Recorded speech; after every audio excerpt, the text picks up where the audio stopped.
গত 1 বছরে টিয়া পয়সা ইনকাম কইরা দেশ থেকে এখন বাকিতে যেতে পারতাম না? গত 1 বছরে কি আমাদের থেকে বেশি টিয়া ইনকাম করার সুযোগ আছিল কারো? না। গত 1 বছরে 1000 কোটি টাকা ইনকাম করতে পারতাম না? চাইলে পারতাম না ঢাকা নির্বাচন করতে? কিন্তু দেখলাম কি আমার এলাকার মানুষের আমার উপরে একটা হক আছে কিনা? এই কারণে এলাকায় আসি। এখন আপনারা যদি 10 জন মানুষ আমারে ভোট দেন তাও আমার সই, 100 জন দিলেও তাও আমার সই, 1 লাখ দিলেও সই, 2 লাখ দিলেও সই। আপনারা আমারে যেটা দিবেন ওইটাই আমার আলহামদুলিল্লাহ। এখন আমার মায়েরা, আমার বোনেরা, আমার খালা ফুফুরা আপনারা আমার সমর্থন দিয়ে আপনারা দিলে আর পোলাফাইন গুলা দিলে তাইলে সারবো।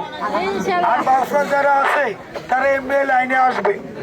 খানা 2 দিন বন্ধ রাখবেন, চিকিৎসা করেন, তরকারিতে লবণ বাড়াই দিবেন,